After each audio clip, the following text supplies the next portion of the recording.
बस वैसे खड़े रहना, हिलना हिलना हिलना ना को।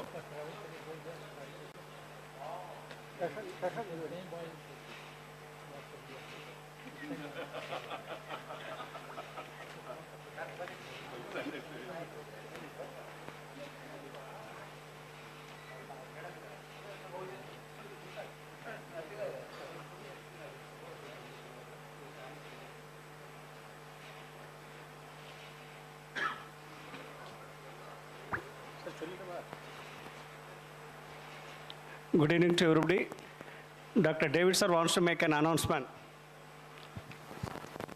What announcement? As you wish.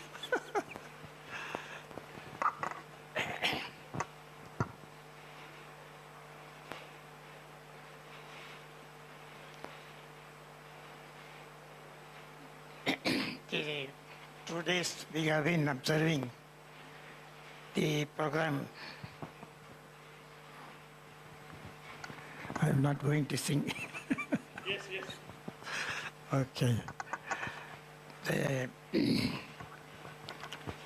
As many of you know, that the book Elements of Economic Entomology, the 8th edition has come, and the 9th edition is in the process of being finalized. Now,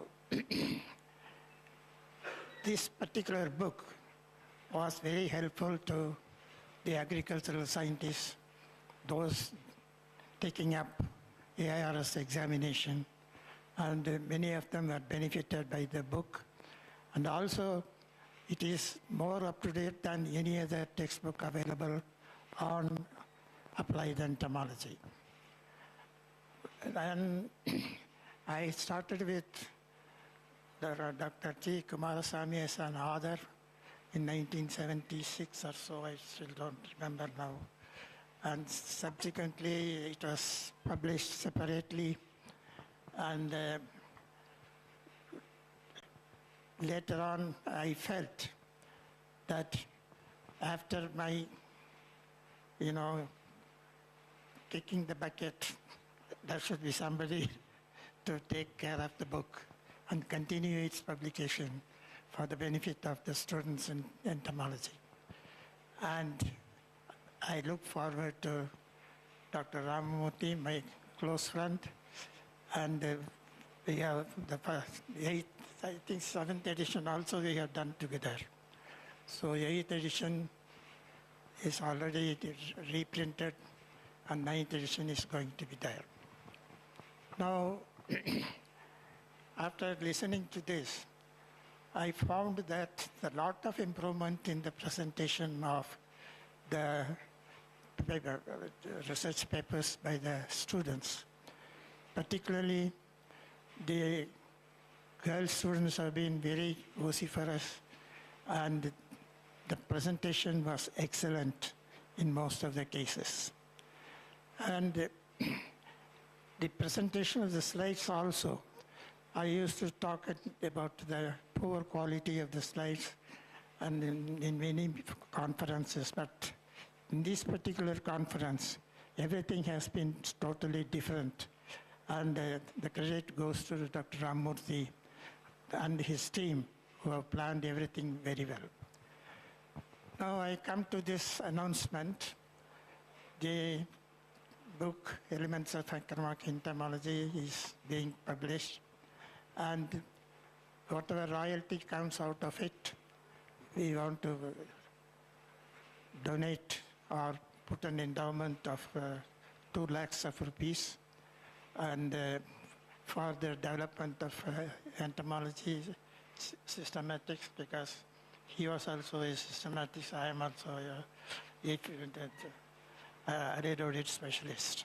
So the award will be Dr. Vasantaraj David, Dr. V.V. Ramamurthy Award, which will be implemented soon. Thank you. Thank you, sir.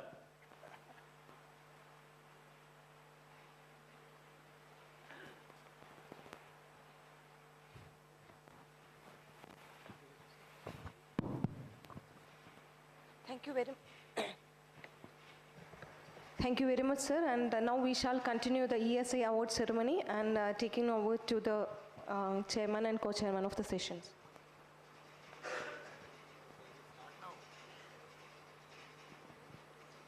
Okay.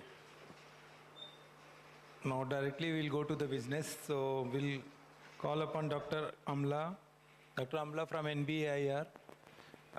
This presentation is for the ESI Young Scientist Award, Young Entomologist Award. Please come.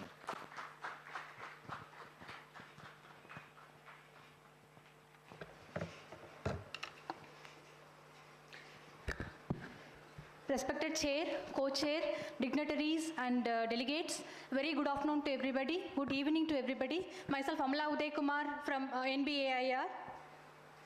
So my major area of research was on solitary bees, its nesting sites, documentation and conservation aspects. Majorly my work was on leafcutter bees and ground nesting bus pollinating bees. I also worked on stingless bees. It's developing into improved techniques for its domestication. And while giving habitat conservation methods for the leafcutter bees, we encountered many number of beneficial solitary wasps, and I have worked on that also. And I also, of late, I have started some work on syrphids as pollinators and predators of aphids, and I did some work on black soldier fly as well.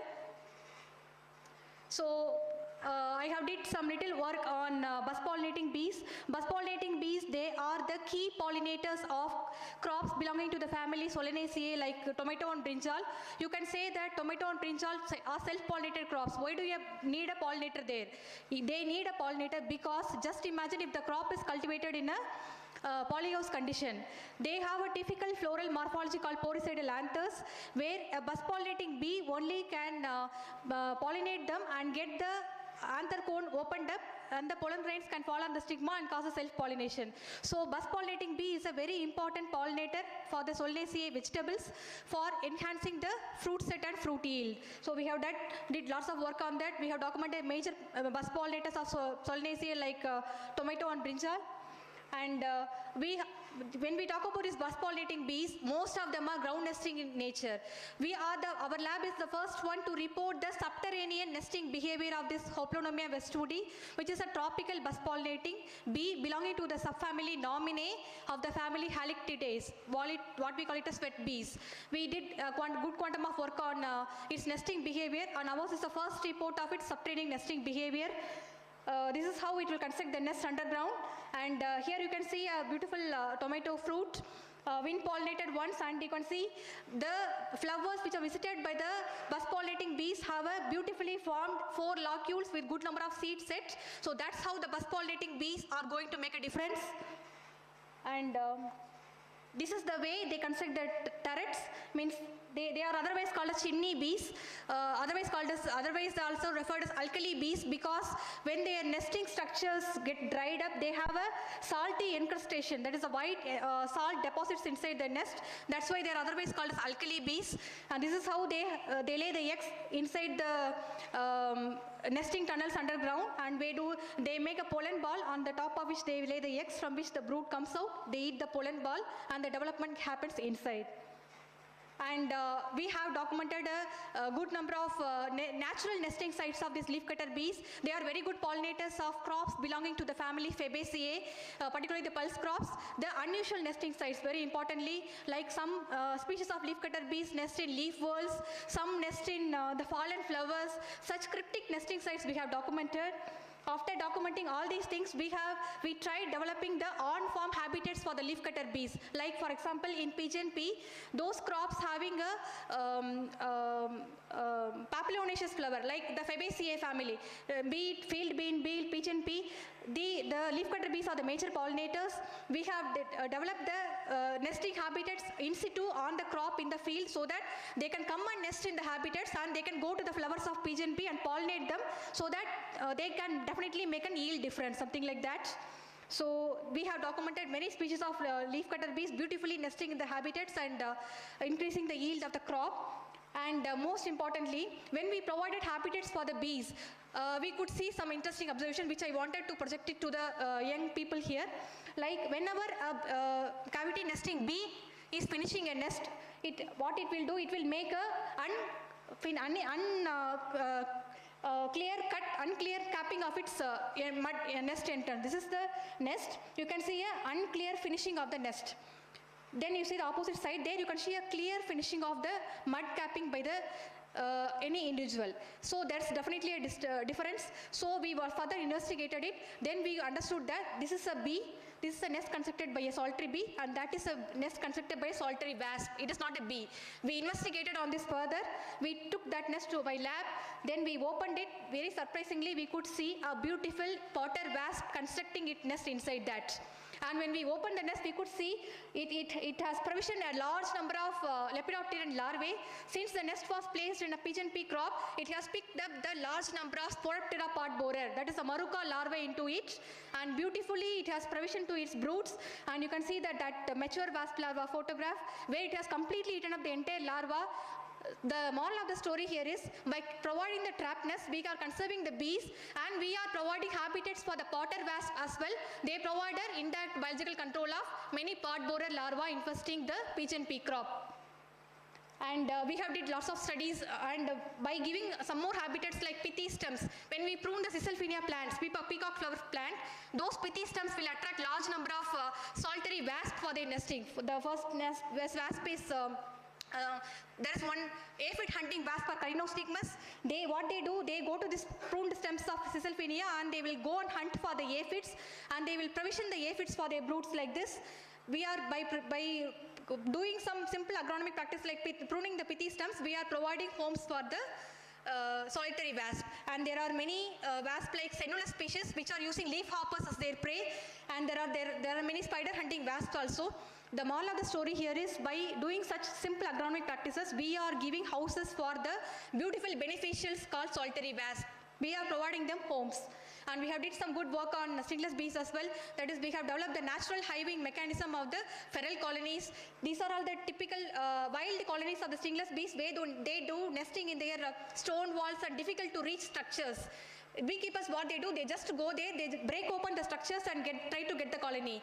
During that time, what happens, because of the destructive sampling time, the perennial colonies are lost. The pollen which is stored inside the colony for years is getting lost. So we have developed some sustainable hiving mechanism so that the perenniality of the colony is saved, and the storage resources are saved, and the feral colony is saved. Such mechanisms we have worked, and we have documented very, very simple techniques to attract and trap the swarms of stingless bees. Swarming, you know, it is a natural multiplication process of any eusocial bee. When the population swarms, they always need a small compact space for their initial settlement and their development. So when we provide such coconut small traps out of the coconut shells, they easily can settle inside and they can initiate a colony. We have did some work on that. And we have also documented the adaptive defensive behaviors in place for the eusocial bees when we divide a colony. There are some typical nest intruders for the stingless bees. We have documented whenever a nest intruder is trying to infest the colony, they have their own hive closure mechanisms, and they will also try to make some resin mixed coral-like difficult structures inside, so that any intruder which is trying to enter the colony get trapped inside and killed inside on its own. Such colony level behaviors we have studied. Amla, can you please conclude? Yes. So we also have studied the specificity of the solitary bees, like some bees will go to some flowers and some flowers which not belong to the family, and we have studied that volatiles of those flowers has definite role, and a time has come to look for non-bee pollinators. After the bees, we have syrphids as major pollinators. Syrphids are one stone and two mango strategy. That is, larvae are predators of aphids, and adults can be good pollinators. We are doing some work on that. And we also study, and for a successful aphid culture, we need a beautiful aphid culture for the syrphids. So we are doing some work on that as well. And we also worked on push-pull strategy and crop diversification, and how best it can increase the beneficials. And we also have worked on the black soldier fly as fish feed, along with CIFRI and NANP for broiler and layers chicken. And out from this, we do lots of outreach activity for the students and farmers as well.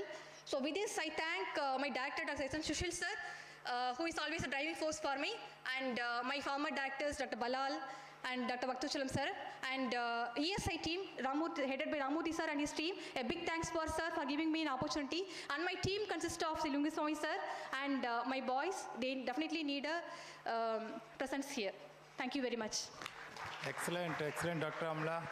Congratulations and all your work on the pollinators, bees, solitary bees, apis, non-apis, all work. I think, friends, her lab is just from here, hardly a kilometer away. Maybe if you find time, you can visit. So congratulations on all your work. The ESI confers an award of Best Entomologist Award, Young Entomologist Award. So that award comprises of 10,000 rupees cash and the citation.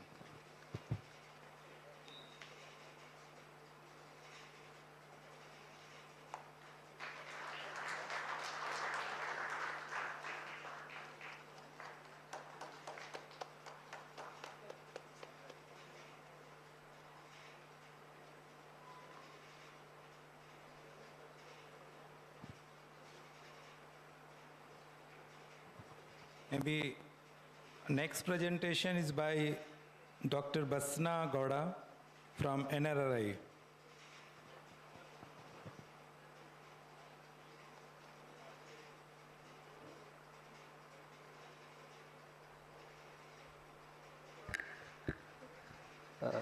Good evening, everyone. Respected chairman, co-chairman, my teachers and stalwarts of entomology, and most especially the students who graced this occasion. I welcome you all to my presentation on ESI Young Entomologist Award. So this is the outline of my presentation. So the very few slides I will be covering. So my work on entomology while I was student, then subsequently I will cover while I contributed while I am a scientist. So my accomplishments will be research work that led to publication and some research output which led to product patents and other things. So my journey with entomology started during 2010 after I completed my undergraduation program from College of Agriculture, Dharwad. So then I joined the prestigious Department of Entomology at this own campus. During 2010, that time the papaya mealybug was just got introduced to India, so my work was on mostly the integration of chemical and biological control for the management of papaya mealybug. This work I have done in collaboration with NBIR. Subsequently in 2013, I joined for my PhD program in the entomology department, USGKVK Bangalore. So there I chosen a problem of working on Maruca's pheromone. So as you all aware that Maruca's shows a geographical polymorphism in terms of pheromone, so we wanted to improve the pheromone blend of this particular insect, and we in the this PhD project, so we prepared a blend so that consists of the pheromone isomers as well as plant volatile. It's basically a semiochemical based blend.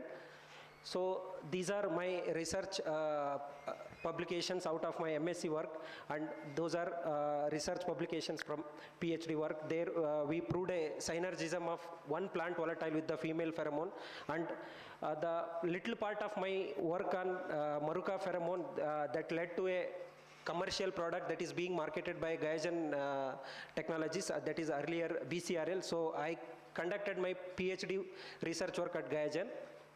So then I joined as scientist at ICR NRI Cuttack, and my contribution was started with biological control. So many a times we take biological controls for granted. So we have one experiment we have conducted where we have demonstrated that the quality of biocontrol agent or the performance of biocontrol agents in the field actually starts from the laboratory, more specifically from the selection of host species that we use for rearing a particular parasitoid. So this work comprehensively demonstrated how the laboratory selection of host could influence the performance of parasitoid. As a model, we have taken Trichogramma japonicum, and we proved the performance on its natural host, yellow stem borer. When we take any insecticide for pest management, so the pesticide could have two consequences. One is lethal, another one is sublethal consequences. So under the lethal consequences, when you apply a pesticide, the pest dies and story ends there. But in case of sublethal concentrations, so where the meager population of pest dies and the majority of the population survives, and there will be a lot of physiological and biochemical changes that operates within the organism. So this kind of traits are not desirable in a pest insect. But imagine the same mechanism if it works in a natural enemy, so it is beneficial for us. So we are trying to explore such kind of hormesis mechanism, and we proved the hormesis mechanism in Carceres apollonica using a deltamethrin, and subsequently we checked the performance of a parasitide that is being reared on Carcera, that is Habrobreca nebator. So subsequently, one of my students from, MSc student from GB Pant University, so he worked on this sublethal phosphine fumigation. So since the phosphine is a widely used respiratory poison in godons also, so we have taken this particular pesticide. There also we proved the transgenerational hormesis, so across the generations. And we demonstrated that the gut bacteria also one of the important criteria apart from the several biochemical changes influences the stimulation of the biological parameters in Carcera. Sorry.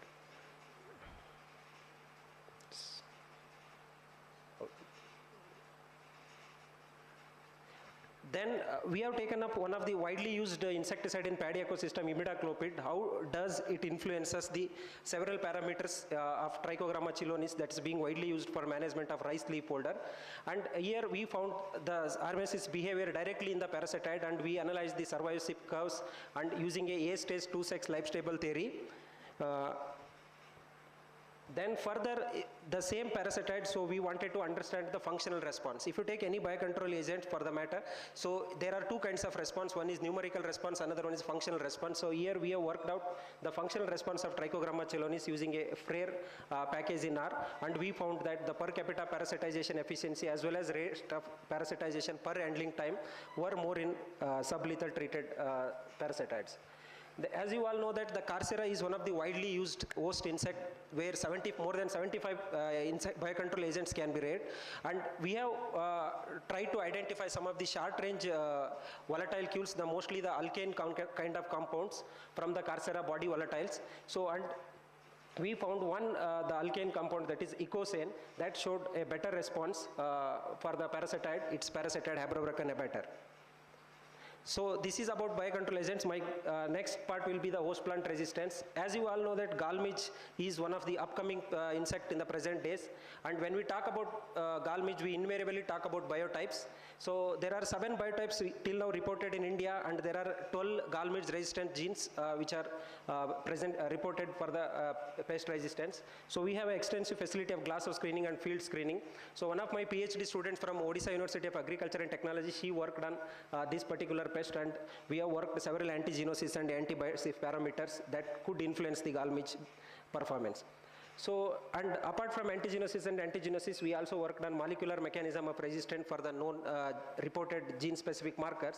So the one marker RM17480, which has 2 alleles, one at 200 base pair, another at 250 base pair. So the allele at 250 base pair is showing a resistance response compared to the allele at 200 base pair. So similarly, apart from gall midge, we also work assess several phenotypic and genotypic parameters for BPH resistance. And apart from the monitoring only the released variety or the plant side, we also monitor the BPH population which are across the India by collecting sample and using many of the molecular tools. So the GI rice is a buzzword in recent days. So I along with my biochemistry friend Avdesh, so what we thought, so glycemic index, so whether the pest infestation could have any influence on glycemic index. So we have worked out by taking a diverse panel of resistant and susceptible genotypes. In susceptible genotypes, actually this the Cytotrauga infestation will lead to the high glycemic index and compared to the resistant genotypes. So similarly, we have assessed the various physicochemical parameters for grain resistance of Cytophilus. Then other work of ours is on pesticide toxicology. We explored many of the botanical based biopesticides for the management of rice field as well as stored grain pest. Among them, water pepper, the Persicaria, Clistanthus collinus, Eucalyptus oil, as well as Lantana camara. So they performed better. And these are our publications from that. And India is having one of the best pesticide use efficiency, but the cases of the pesticide poisonings are rampant. So we have studied the dynamics of pesticides of various commonly used pesticide in rice ecosystem. So And we have several technologies to mitigate the pesticide pollution also. We have one technology called indigenous biobed system. It consists of a biomixture as well as biochar. So where we could able to reduce the 99%, potentially reduce the 99% of this pesticide pollution using this particular system. And similarly, we have synthesized some of the nanoparticles. These are biogenic nanoparticles synthesized from the rice leaf itself that could able to mitigate the several pesticides. So it's, when you think of why farmer use a particular pesticide, so though the question looks simple, but in terms of attitude, behavior, several parameters of farmers will influence the usage of pesticide. So I, along with my friend sitting here, Dr. Guru, has comprehensively planned a questionnaire with 480 farmers, cutting across the all moral norms, knowledge, subjective norms, everything. So and then we determined this in Eastern India. In terms of non-publications, so in the mass rearing facility, the collection of moths is a Herculean task, and counting is a much more Herculean task. We have recently got a patent for a product where it can collect and count the moths, and it's a completely portable and battery operated system. So we have our mass rearing facility. We generate around 9 lakh rupees revenue by supplying these biogens to more than 10 states. So this I contributed for the development of one of the varieties, rice varieties. So we have developed a rice expert mobile application for the for all the queries of rice. So it is being used with 56,000 users from 176 countries. So we have developed 2 databases, and we have an exclusive biocontrol laboratory for the rice parasitoid multiplication at NRRI. So this is our some of our experiments on drone, and we have conducted several experiments with PPP mode. And no research is getting valued unless it reaches to stakeholders or farmer. These are our outreach activities. So this is about my publications, overall publication, and my Google Scholar citation is 916. So these are little awards I received for my little contribution to entomology. So at last I thank all my teachers who taught me ABCD of entomology, and my present and past directors, colleagues, students, project staff, and more importantly funding agencies, and my special thanks to Entomological Society of India for recognizing my work. Thank you so much. Thank you so much. Excellent work in various facets of entomological science. You have contributed a lot.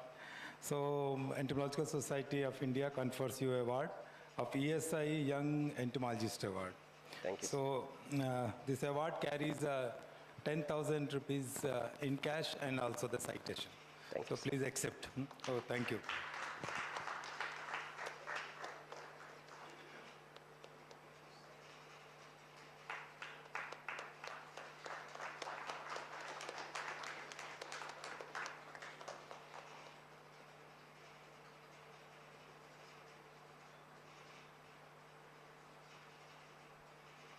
Last one in this category, no? Yes.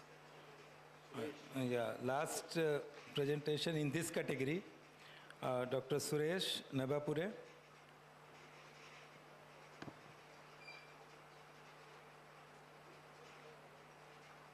Thank you, sir.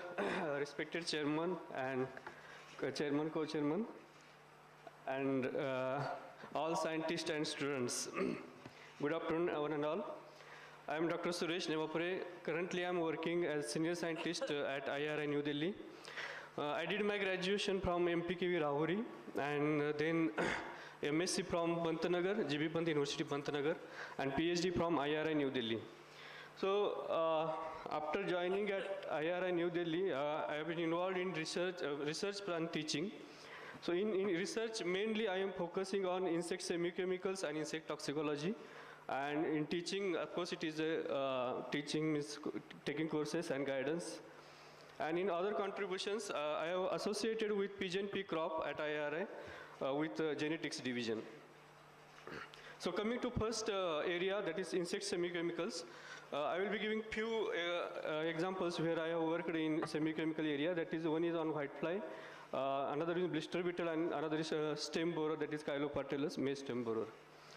So in case of whitefly, all we know that whenever there is a cotton leaf curl virus which is transmitted by whitefly, when there is infestation, it leads to a formation or the disclosure of different manifestation of different symptoms like upward curl, downward curl, and initiation formation.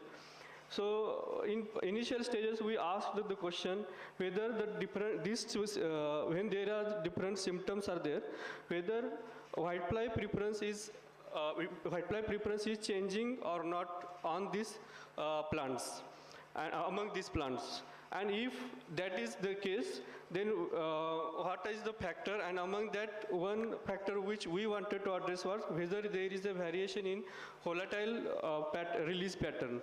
And after that identification of these volatiles, whether we can shortlist some volatiles and which can be taken forward for identification of attractant and repellent volatiles. So here, in first step, we found that among the healthy and cotton plants showing the different symptoms, there is difference in settling response of the whiteflies and also the egg laying or oviposition response of the whiteflies. So then we asked the question about the VOCs among these different stages. So here we, through chemoprofiling, we identified different volatiles which are expressed or induced in different that upward curl and downward curl stages. So some volatiles were identified from this study, and these volatiles were further taken for orientation studies, and from that we identified few volatiles which are repellent to the whitefly, and few volatiles which are oviposition deterrent. So in totality, this study told us that there are changes in the or modulation of the whitefly behavior based on cotton leaf curl virus infection stages, and from that we can identify those cues taken by the whiteflies or pursued by the whiteflies to develop a product which can repel or attract the whiteflies. So the next stage that is now going on. And the second insect in semichemical is blister beetle Mylabrus postulata, which is now causing more problem in the pigeon pea. Here also I identified some volatiles from pigeon pea plant because I am working in pigeon pea there. And I took here uninfested pigeon pea and infested pigeon pea. And from that I did qualitative and quantitative analysis. And we identify certain volatiles like alpha-pinene and 3-hexanone in infested plants, whereas cis-3-hexanyl acetate and acetophenone they were induced release. So from after this, these volatiles were taken for electrophysiological studies, and at different doses we studied through electroantinogram. And from that, then I prepared the lures and tested in the field. We found that benzaldehyde and benzyl acetate loaded lures are attracting these blister beetles. So this paper was published in Animal Biology. Third insect is Chylopatellus. Here actually we have Chylopatellus pheromone, but that is not much effective, or you can say that insect is not much sensitive to a single component. So here we step by step we ask the question whether we can develop a blend of pheromone and plant volatiles that can increase the efficacy of the pheromone traps. So in first step, we identified the proportion of this main two components, that is cis-11 16-aldehyde and cis-11 6 alcohol component, that 100 to 100 or 1:1 proportion is more effective or resulting in very good electrophysiological response from the Chylopatellus.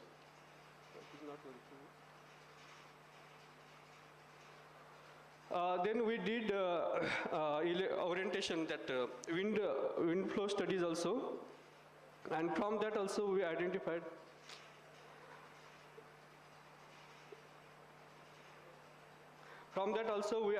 the particular leaf that is 1:1 proportion is giving very good attraction of the Chylopatellus males. And in the next step, we identified certain plant volatiles which can be which are specifically giving electrophysiological responses in Chylopatellus. Those plant volatiles can be somebody can operate from there? Either its battery is down or something. So these specific specific response-giving plant volatiles were identified for Chylopatellus males, and this paper was published in Current Science. Now we are developing a lure which can be mixed, blended with pheromone and plant volatile.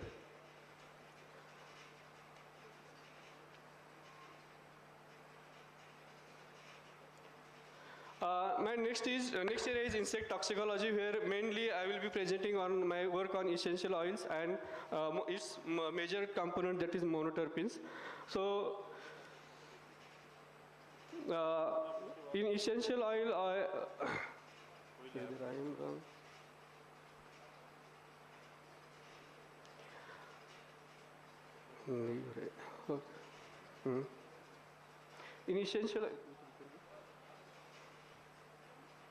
in essential oil, I worked on two plants, mainly Eucalyptus globulus for whitefly. Eucalyptus globulus, its chemoprofiling was done, and its activity or mortality and oviposition response of whiteflies were analyzed. And we found that this essential oil is found to be very good, and 1,8-cineol compound is can be further explored for the management or product, developing a product for whitefly management. Next. Another essential oil which is found, Cymbopogon flexosus, also we did same type of activities like extraction of essential oil, its chemical characterization, and analysis of its mortality and oviposition behavior against whitefly. And this was also found to be very good at 0.3 to 0.5% concentration. Also it has a oviposition deterrence activity. Then next, this was the pilot project which we undertook in IRI, where different essential oils formulations were prepared, and it was studied for their toxicity against whitefly and phytotoxicity on the plants. And among these, eucalyptus and pine oil were found more suitable for the field use. Next. And again, next is that. In storage also, I have done similar activity in the essential oils. So coming directly to the monoterpenes, because monoterpenes are major components of the essential oils, we have found that there is a species-specific response. Not single monoterpene cannot be effective for all the storage insect pest.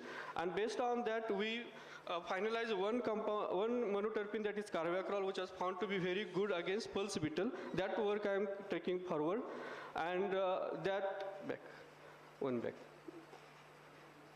And that particular compound is showing very good fumigant, contact toxicity, oviposition inhibition, and also ovicidal toxicity. So this now I am taking up for a product formation which can be used for the seed purpose, testing seed, means avoiding damage to the seeds.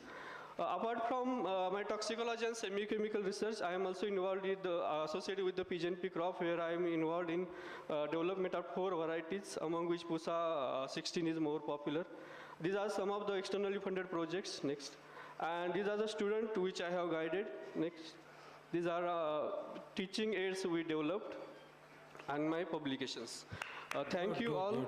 My acknowledgements to all IRI, my heads and professors, and students, and ICR, NSF, and Entomological Society of India for recognizing me. Thank you all. Thank you so much, Dr. Suresh Navapure. Excellent work on semiochemicals and also toxicology work. A lot of work you have done. So Entomological Society of India recognizes your work and conferring award. The award is on ESI Young Scientist, Young Entomologist Award. So please accept the award. This carries 10,000 cash and citation.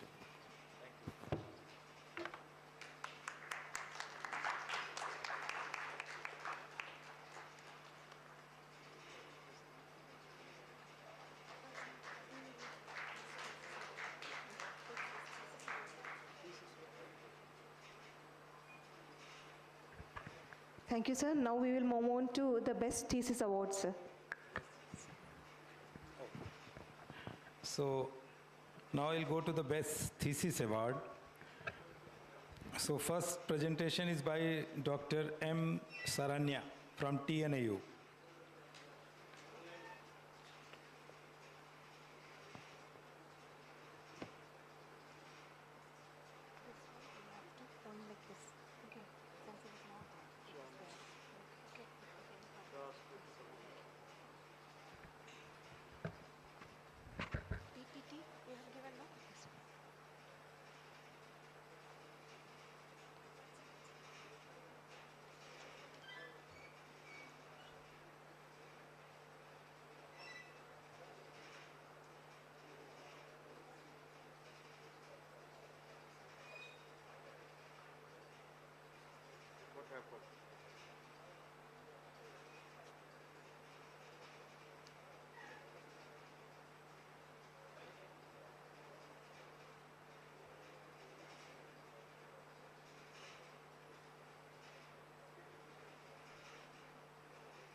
If any problem is there, can we call the next presenter?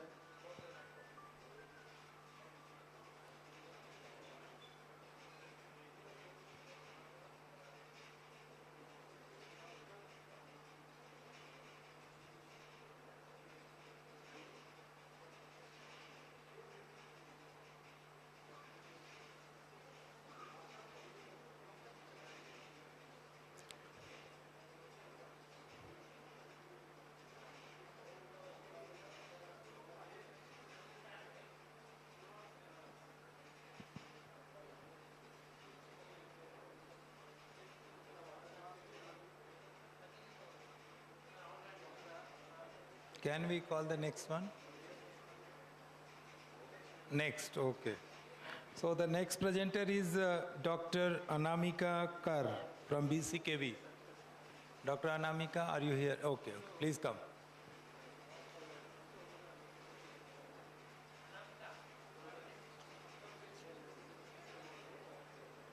Actually, that is there. That's what I told.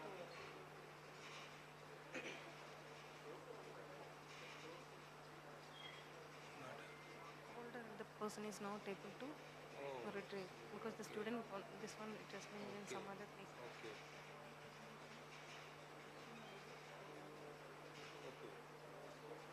So I think there is some technical glitch. So can we call the presenter online presenter?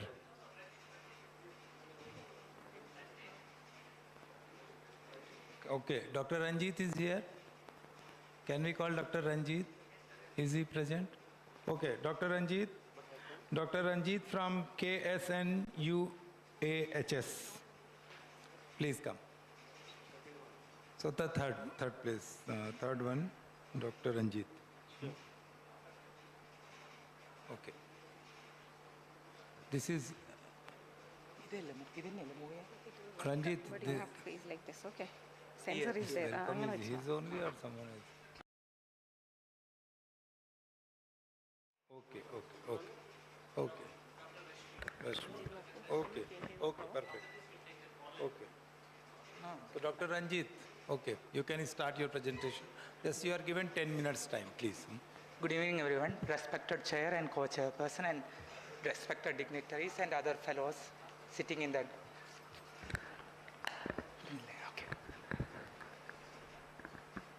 Myself, Dr. Ranjit. I did my PhD at KSNUAHS Shimoga under the guidance of Dr. Kalleshwara Swami on the topic morphological and molecular identification of termites of South India. So first ever taxonomic work on termites dates back to, in India dates back to 1779 by Dr. G.J. Koenig. He did at Tamil Nadu, and the first ever comprehensive taxonomic work on termites dates back to 1984 by Geeta Bose. As we all know, the termites are eusocial cockroaches in the order Blattodea and are considered to be ecological engineers. However, the species determination in termites are challenging task due to the lack of species-specific morphological characters. However, the molecular systematics has helped and augmented the values of morphological systematics in termites. So for the present study, I have collected samples all along the South India, and by using the keys provided by Roonwal and Chotani in 1989 and Chotani in 1998, the species were characterized and described. And the molecular, as part of the molecular characterization, we use 16S rRNA sequences, 12S rRNA sequences, and MTCO1 sequences for the molecular characterization, and the gene sequences were submitted to NCBI GenBank. Apart from the taxonomic work, we did nutrition analysis of the major edible termite, as many of the ethnic groups of India are still consuming termites as a delicacy. So as part of the collection, I have collected 72 species of termites across the South India, and the majority of the samples collected were belong to the family Termitidae. And within Termitidae, Termitinae was the subfamily Termitinae was the predominant one. And in the genus, the Odontotermes was the species-rich genus, which having 18 species of 18 species within Odontotermes genus. So within the 72 species, I have collected 2 new species. One is Neotermes virectomati, which we given honor to the Virectomet sir, as because he influenced my sir to pursue on the termite taxonomy. To honor that, we have given the name Neotermes virectomati, which were compared with the closely related species, that is Neotermes fletcheri. And this is the photographs of the species, that is Neotermes virectomati, and the closely related species Neotermes fletcheri. And the keys were modified according to the morphological characters. And the next one is the Ceylon terminus sahyadriensis, which was collected from the Kerala part of Western Ghat. And the keys of these species also were modified according to the new species, and which were compared to the available species, that is Ceylon terminus periarensis, which was recently described from Kerala. And one species that is new to India, that is Pericapritermus ceylonicus, which was recorded for the first time from India, that too from South India, which was believed to be a Sri Lankan termite species. And the worker character were described in detail, including the digestive tube as well as the enteric valve, as well as the crop armature. These are one of the maiden attempt we did as part of the termite taxonomy. Usually workers were unable to identify based on the morphological characters because they almost look alike, and the morphometrics also will be in between many of the species. So we attempted some part that internal gut armature as well as a crop morphology can be utilized for the identification of termite genera, because within species the differences within the character will be meager, that is some little differences we can observe, that all in case of species. However, genera can be easily recognized, but in Indian scenario, which can be applicable only to the Termitinae as well as Nasuri Termitinae, because Macrotermes, all other primitive termite species, the enteric valve as well as other characters of internal gut armature will be primitive. And we also, as part of the molecular identification, we have submitted 34 gene sequences to the NCBI GenBank. In that, 16 partial sequences were new to the GenBank. And this also utilized for distinguishing the cryptic species, that is, 2 cryptic species were Nasuri-termes kali as well as Nasuri-termes brunnius. These were, we can easily distinguish based on the molecular characters, because the morphological characters of both the species was more or less similar. Apart from the taxonomic work, we also did the nutritional analysis of the major termite species.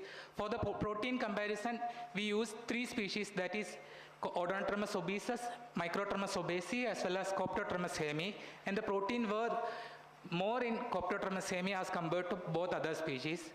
And Odontotermes obesus is one of the major edible species consumed in the southern India. We analyzed the proximate as well as mineral composition of the species, and we found that the crude fat was the major component in the Odontotermes obesus, followed by the protein. In case of mineral analysis, in case of macromineral, the potassium was the major element, and in case of micromineral, the aluminum was the major element. So coming to the conclusion, In the surveys, we collected 72 species, which belong to 3 different families, that is Calotropitidae, Rhinotromitidae, and Termitidae. Of that, 2 were new to science, and the enderic valve as well as crop armature were used for the first time in India as an important character to delineate termite worker, especially in case of genera distinction. And phylogenetic analysis by using 16S rRNA genes revealed that clustering of Termitidae and Calotropitidae species in separate clusters, which also helped it to distinguish different cryptic species within the termite genera. And the analysis on nutrition analysis of termites revealed that a higher percentage of protein in Coptotrema hemi, followed by Odontrema obesus, and the proximate analysis of Odontrema obesus imago revealed that higher percentage of crude fat followed by protein. Thank you. I would like to acknowledge all the influencers who influenced me to take entomology as a profession, and I also thank KS and UH Shimoga and Entomological Society of India, ICIA, which given fellowship to me to pursue PhD, and all other colleagues, all other juniors and seniors who helped me in doing my PhD program. Thank you. Thank you. Thank you, Dr. Ranjit. Excellent work on morphological and the molecular identification of termites. The best part is that you gave a respect to your teacher. The way you gave respect here by way of naming the species in the name of Dr. Virakmat sir, so Neotermus virakmati. Thank you so much for excellent work and also the respect you gave to your teachers.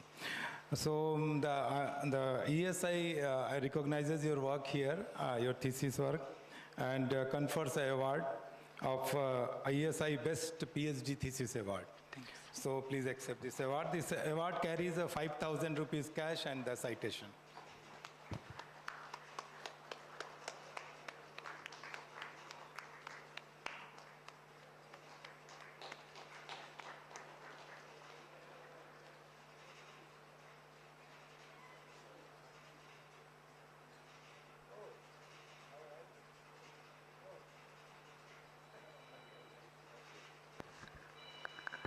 So now we shall go with Dr. Sharanya, sir. We shall go with Dr. Sharanya, right, sir? I Next think presentation. the person, Rashmi, online, She's joining. she has joined from South Korea.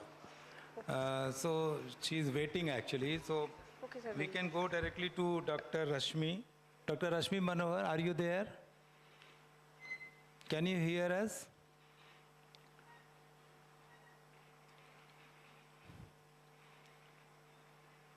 Just check if she is there.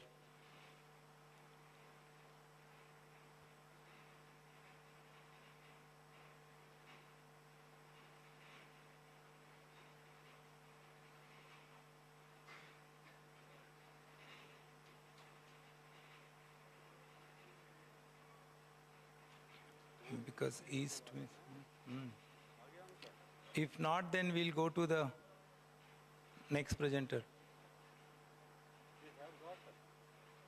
Those two have they traced their presentations?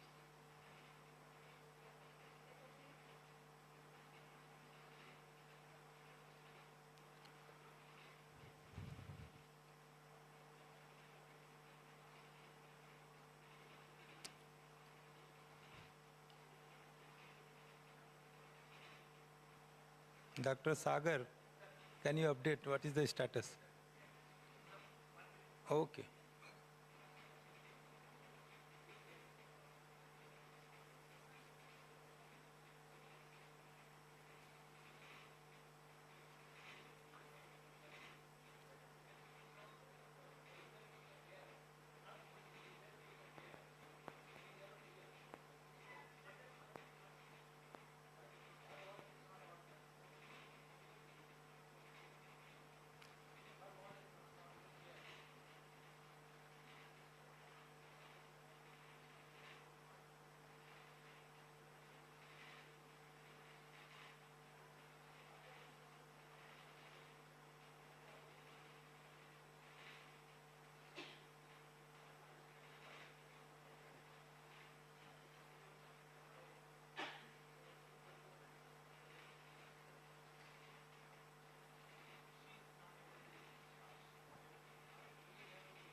again there is some technical glitch. Can we go to the offline, please?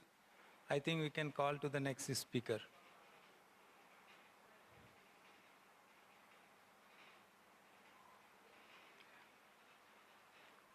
So meanwhile, can we call Dr. Anamika Kar? Dr. Anamika Kar, can you come? Yeah, please.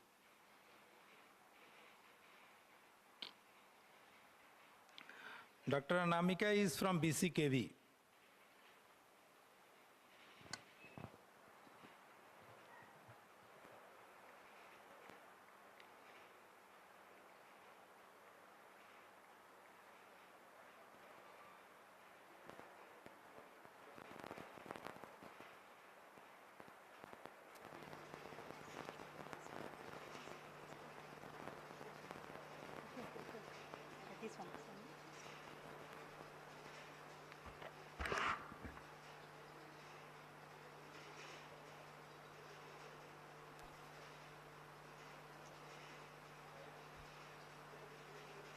Shall I start, sir?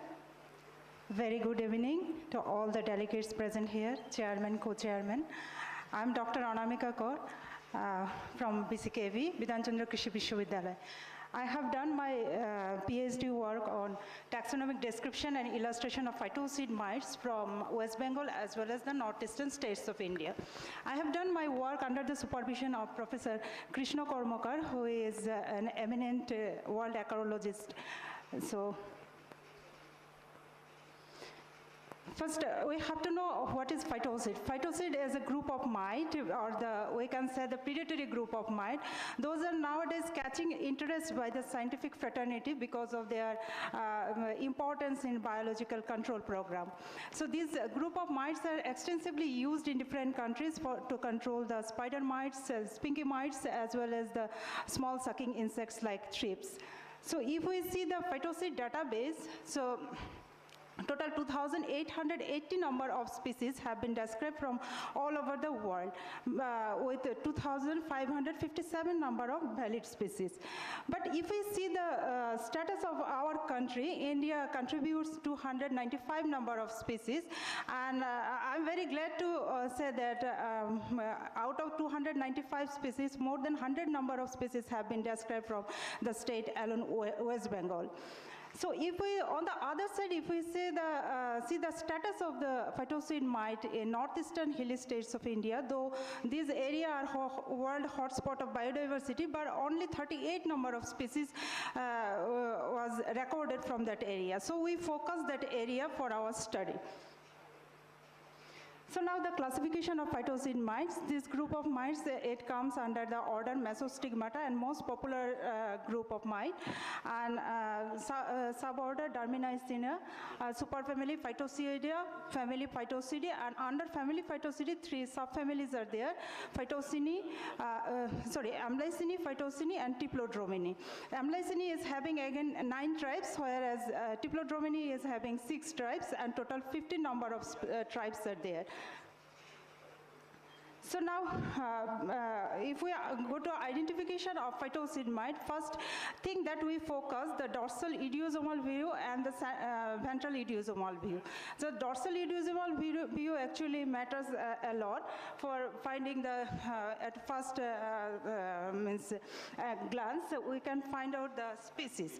Here, this dark circle, this cital notation, these are the fixed digit cita, these are the permanent cita.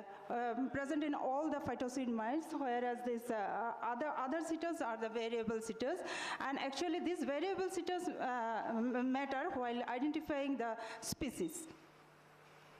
So now objective of my study, 3 objectives are there. First, to find out to collect and find out the status of phytosid mites in West Bengal as well as the northeastern hilly states of India.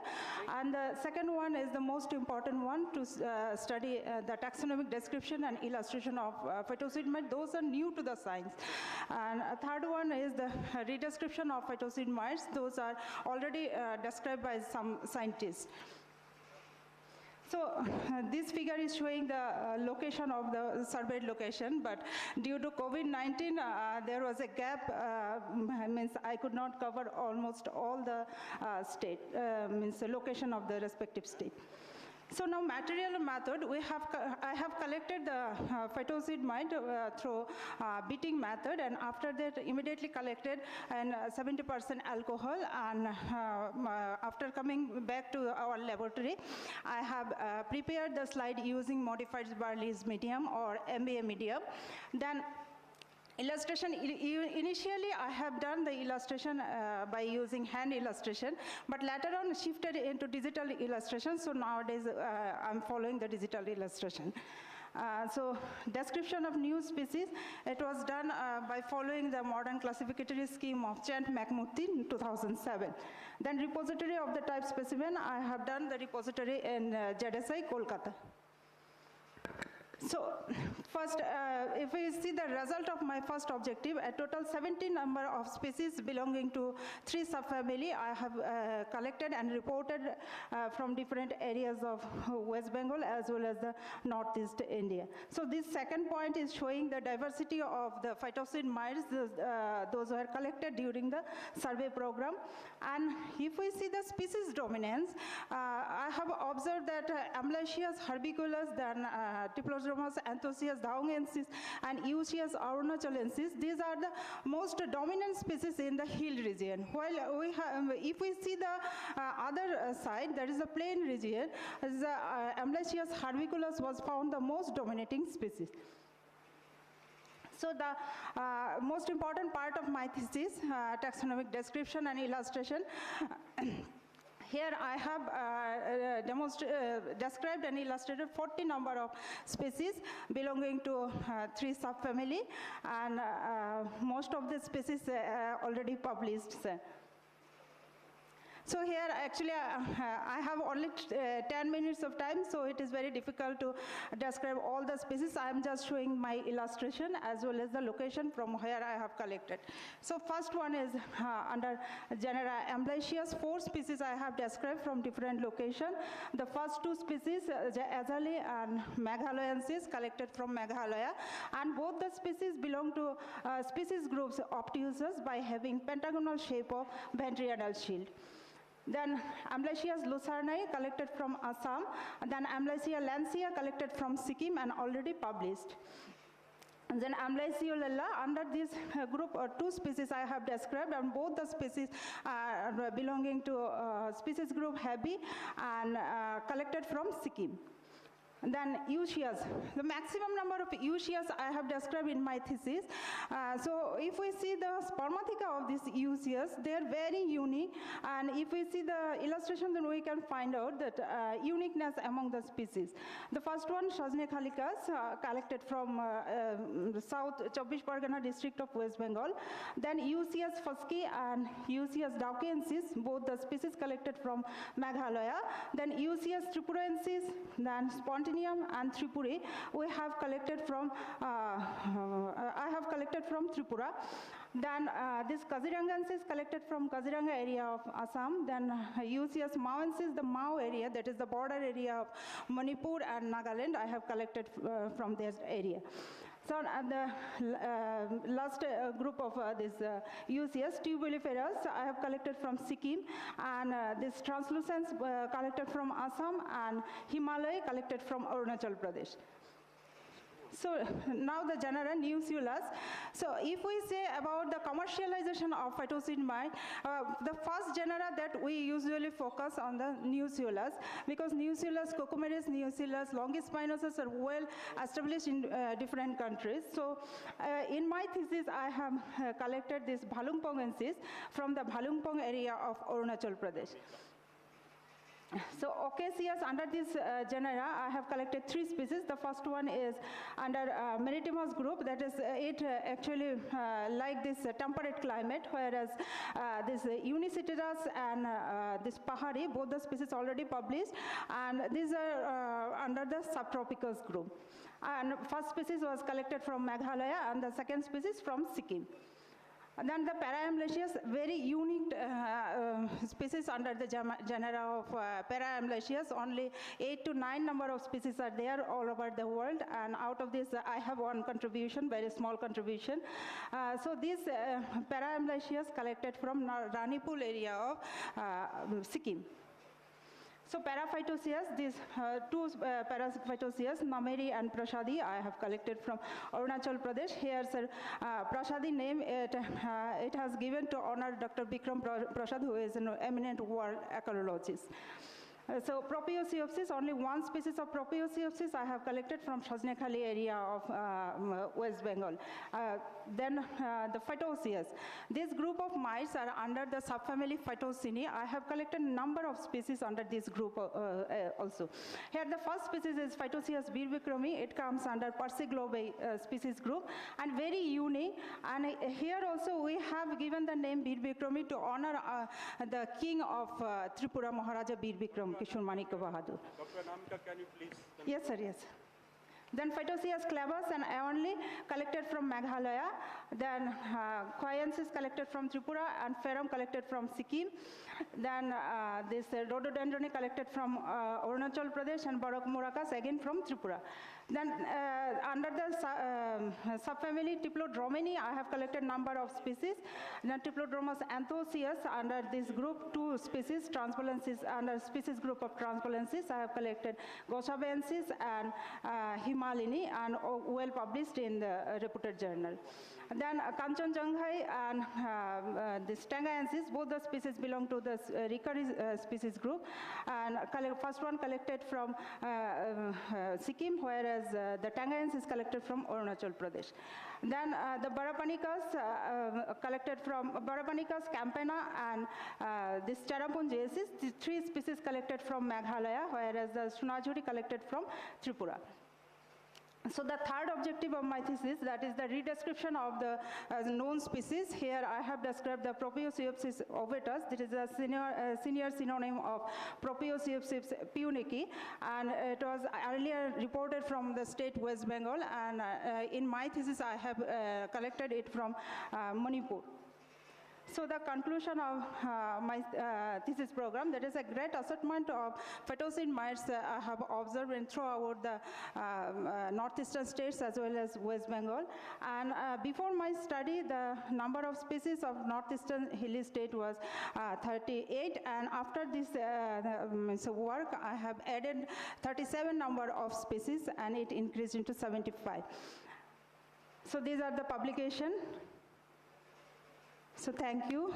In this point, I just want to thank ESI and the screening committee members for considering my thesis as one of the best theses. And also, I want to thank my supervisor, though he is not present, Professor Krishna Karmakar, who has guided me to come in this stage. Thank you, sir. Excellent. Thank you. Thank you, Dr. Anamika Kar. Excellent work. 37 new species of phytocid mite you have added. Very good. 37, total 37 species. 37, sir. Oh, excellent. From North So all are predatory. I hope all are predatory, or few are predatory, few are non-predatory. Sir, actually predatory mites, they are basically feeding on the pollen. So we have to screen, sir, which one is. Especially this Largoensis herbiculus, these are having some predatory. So we can utilize this, or we can go for further studies, sir. Okay. You have to establish further. Yes, sir. Some we'll of them try. may not be predatory. Yes, sir. Yes, sir. Most of them may not Excellent be. work. So Thank you, ESI sir. recognizes your work. Thank you, sir. And conferring the award of Best Thesis Award. Thank you, So sir. congratulations. It's a 5,000 rupees cash and citation.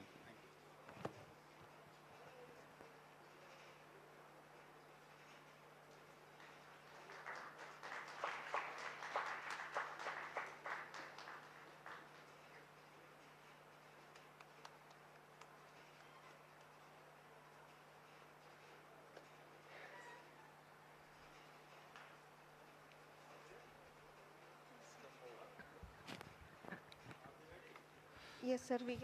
Online presentation shall we take now? Now, Anamika, Ranjit, and Saranya. Sir, Dr. Sharanya is Bring present. Dr. over. Saranya on. You can call. Dr. Saranya, are you here? Okay, please come. So next presentation is by Dr. Saranya from TNAU. Please come.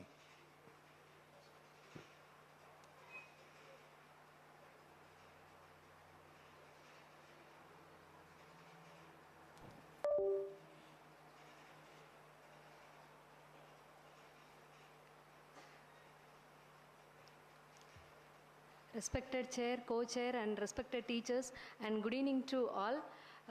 Myself Saranya from TNI Coimbatore.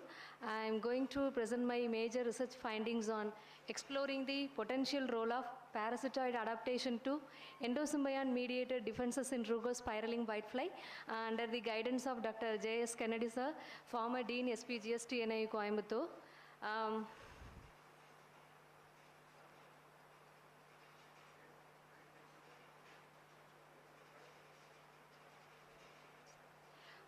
Yes, as we know, the rugospiraling whitefly is a recently invaded insect pest during the July 2016. It polyphagously feeds on the most of the horticulture crops. But fortunately, it was the predominant natural enemy, that is Encarsia guadeloupi is naturally coexisted in the coconut ecosystem. But the thing is, the parasitization efficiency of Encarsia guadeloupi is varying based on the RSW rearing host plants. What may be the reason? We hypothesized that maybe the bacterial symbionts associated with the Alirodicus rugio-perculatus may be influence the parasitization efficiency of the Encarsia guadeloupi. With this background, we have framed our objectives for our study. For the whole experiment, we have mass cultured the insects in the netted house condition, and the life stages were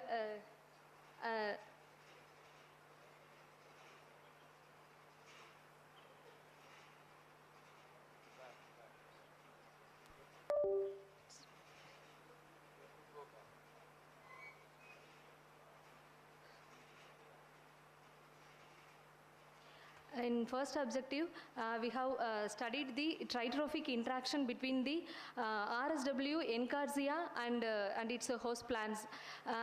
In this, we have identified the what is the suitable hostage for the Encarsia parasitization, which will be the most suitable host plant for its parasitization. We have conducted by the clip cage method and olfactometer studies. The results found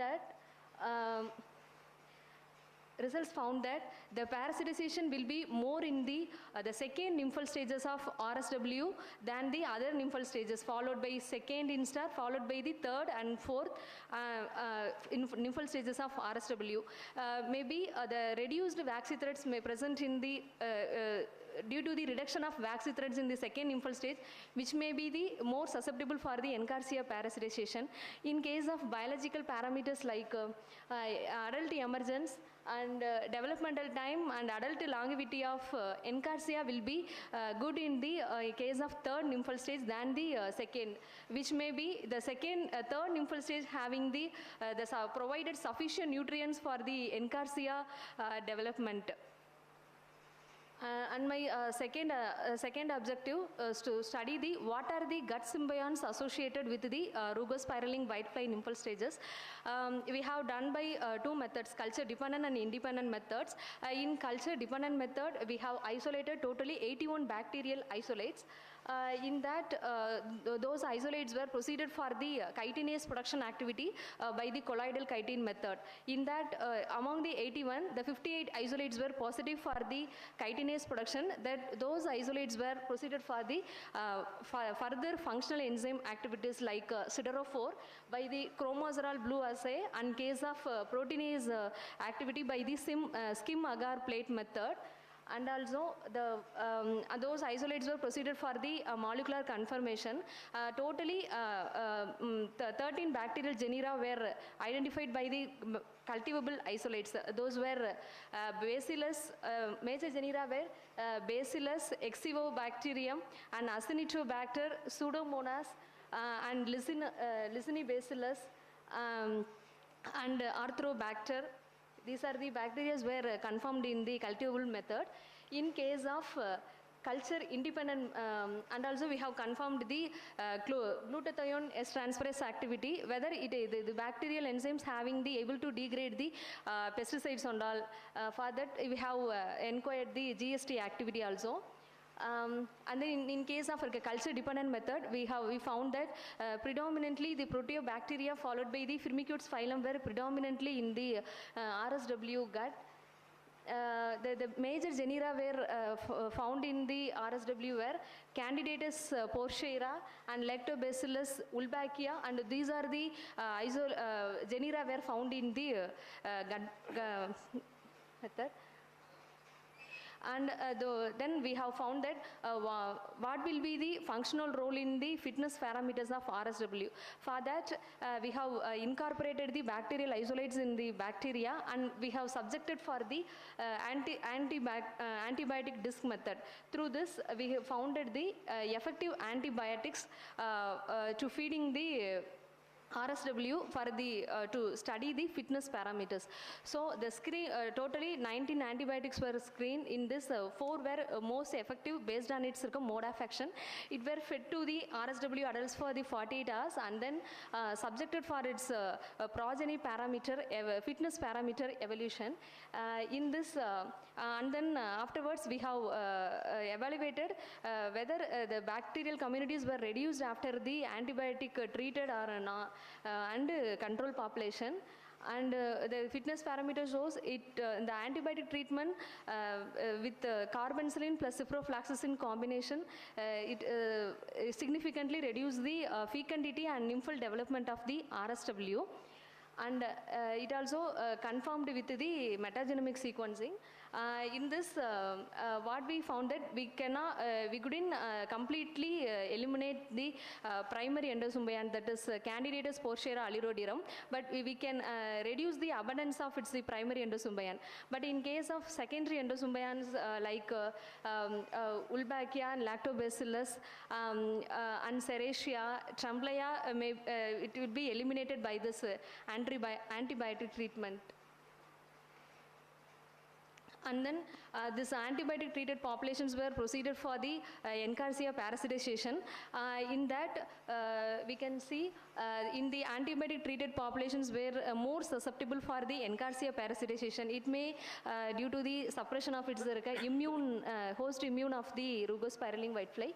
But in case of the adult emergence and adult emergence will be very low, will be little lower than the symbiotic populations, and also developmental time also it takes more time to complete the development. It may be due to the elimination of nutrient symbionts, it reflected on the fitness of rugospiraling whitefly. These are my research findings. So early nymphal stages were more susceptible for the Encarsia parasitization, and also while treating the antibiotic treatment, it will enhancing the more susceptibility towards the parasitoid attack, but the biological parameters of Encarsia will be reduced in the treated populations. These are my publications. And I should acknowledge my advisory committee members and our university and DST funded project. And then finally I will I sincere thanks to Entomology Society of India for considering my work. Thank you. Thank you. Well in time you have completed your presentation. So excellent presentation, excellent work, but we have to look forward for some technology. No, some technology should come out. Good point that you have made here is that second and third instar is more the best stage when the Encarsia guadalupe need to be released. We, in Goa, and banana plants will be very good host for its mass production. That's there for mass production. For the Encarsia release means second instar and third instar of the Rugose RSW is the best stage for release of Encarsia guadalupe. Yes, sir. Is it like that? And also the antibiotic when you apply, this also reduces the fecundity sort of that you reported here. Sir, we are also most of the botanicals having the antibacterial activities. So it may apply in the field. It may have combined action with the Encarsia, sir. Okay, Yes. good. So where are you now? You are posted Yes, sir. somewhere or? Yes, sir, I'm working as SR of TNA, TNA. Agriculture Entomology TNA. Okay. Okay, then congratulations to you, and ESI recognizes your thesis work for the award. So best thesis award is conferred on you. Thanks. So this carries the 5,000 rupees cash and the citation.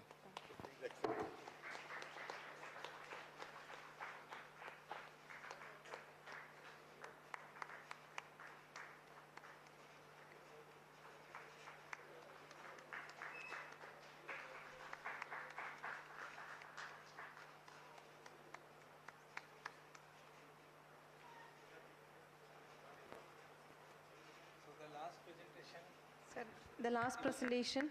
If available online, Dr. Reshmi online. yeah, please see. Yes. Sir. Oh, she is there. Rashmi.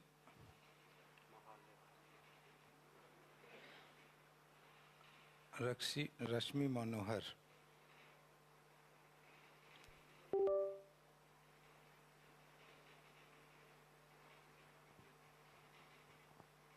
Dr. Rashmi, can you hear us?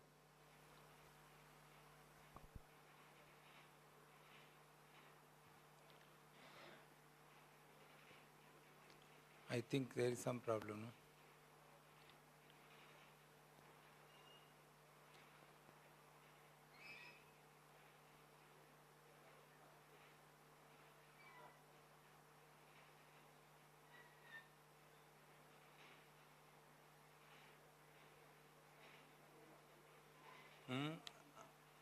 I think. No, here Entomological Society is talking, not her. Actually, she is talking, but we are not able to hear. No, this is Entomological Society, and now that one. Yes, sir, she is talking, Oh, but yeah. then only that blue tick will come. Then So what?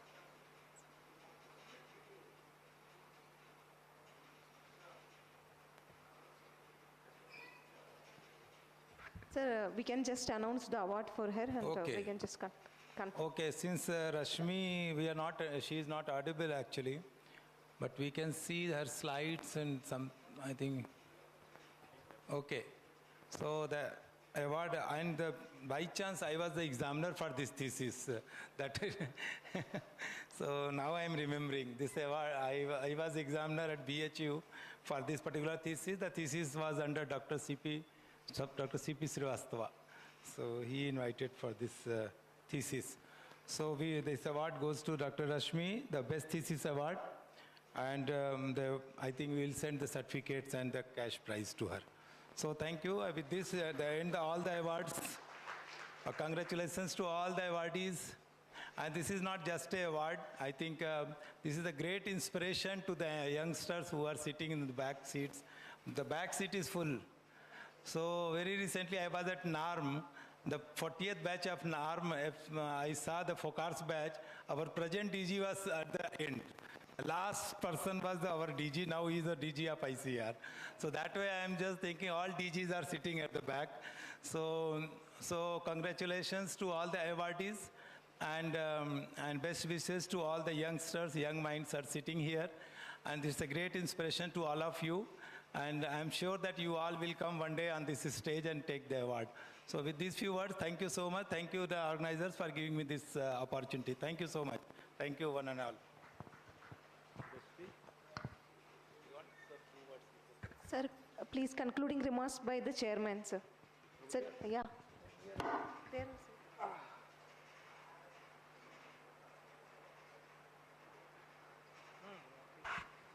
So, very good afternoon, everyone. All of you will agree with me that it was a very informative and nice session where all these awardees presented their work, and that really reflected their achievements, and that is equal their awards. Many people might have applied for these awards. Only these select one got, but I think those who did not get, they should not get discouraged. Rather, it should encourage them to work hard, and next year they may be the winner. So it goes on, and these awards, as I told earlier, they are won by innovative mind, perseverance, hard work. There is no substitute for hard work, and there is no shortcut for success. That we should remember. And many students are there, maybe PhD scholars. I have advised, I was a professor in IARI, so I used to exhort all the students that don't make shortcuts, don't choose easy courses. Take good courses, take good minors, and a lot of minors are frontier technologies we have, like we have molecular biology, biotechnology, we have geospatial sciences, remote sensing, GIS, we have nanotechniques, we have now artificial intelligence is coming, we have computational biology, we have what you call ICT and simulation modeling. So they should take up these techniques. Actually, these techniques we learn and apply in research that will help us to add value to our entomological research, value addition. And we can interpret our results very well. As far as scientists are there, continuing scientists or young scientists, equally, we have to be innovative. There is no place for routine work. Now, a lot of competition is there, innovative. Innovativeness, problem-solving research, that is needed. ICR also started now your certifying technologies. And from your research, your technology products should come. So there is a lot of scope, a lot of gaps are there, research gaps. When we see, we need different tools and techniques for IPM. We need diagnostics, we need surveillance tools, we need forewarning tools, we need HP, host plant resistance, one of the fundamental techniques, we need biological control, we need biopesticides, conservation biological control. A lot of research gaps are there. And these new techniques can help us to bridge those gaps and come out with innovative work, and that will put you on a good stat like for winning these awards. So with that, and one more thing, integration is very, very important. No, any good work in isolation can't create any impact. Entomologist, pathologist, as an IPM man, I am saying entomologist, pathologist, and nematologist, they have to join hands to show impact on the ground. So without that, no impact will come. And another, convergence of different agencies. Different agencies, KVKs, SAUs, and ICR institutes working on the same area without any contact with each other. Left hand doesn't know what is right is doing. So we need convergence, agriculture departments, to avoid duplication and create synergy. That is what is required to optimize the resources and and then farmers, how we can translate all these technology and all these in the form of reducing farmers' cost of production, enhancing their income, producing safe food, and conserving environment, promoting exports, and those are our national priorities. So these words, I think if we follow all these lines, I think a lot of awards people can win, and there are a lot of opportunities. New awards are being set up. So, but we need innovation. Innovation should be the key.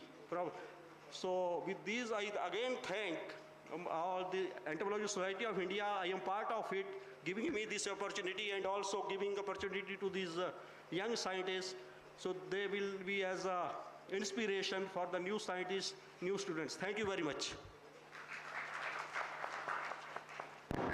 Thank you very much, sir, for your insightful words to the August gathering. Now it's time for felicitating our chairman of the session. So I invite Dr. Sachin Suroshe to felicitate us, sir. Please come to the stage, sir.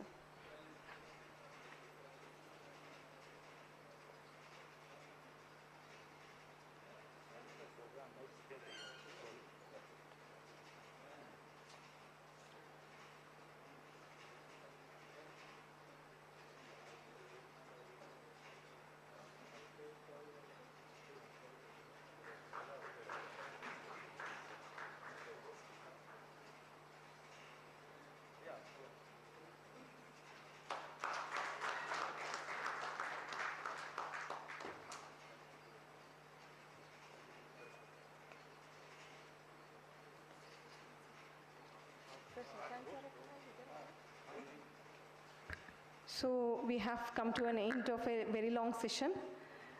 So I invite Dr. Shashank PR for proposing the formal vote of thanks. Okay. So,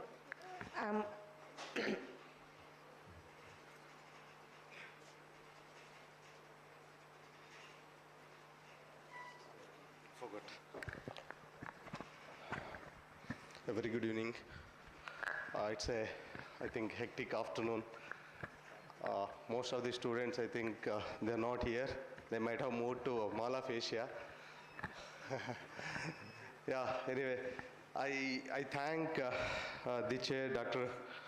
Subhash Chandra sir, and co-chair S.N. Sushil sir, both the directors, for all the youngsters. They continuously, actually we know Subhash sir from almost like 12 years when I joined IRA. He's one of the best teachers we have seen. And after becoming director, we miss every day. So thank you, sir. Thank you for spending, thank you for spending entire half day and interacting with the students and conducting this award ceremony smoothly. And I thank S.N. Sushil sir.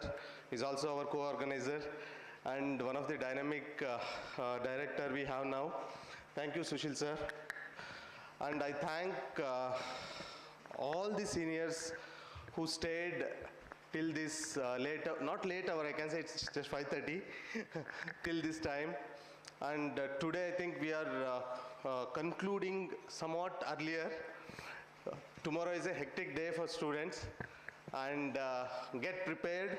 And I want to see all the students here. This is for you. And we will start tomorrow from morning 9 sharp. So at 8 o'clock, you will have your breakfast. So complete the breakfast and be in your sessions by 9. And I thank all the dignitaries and all the organizing committee. Thank you very much.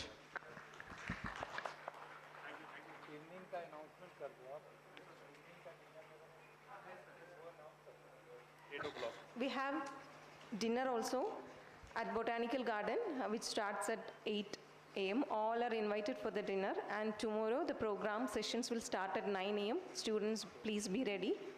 And once again repeat. Sir? Okay.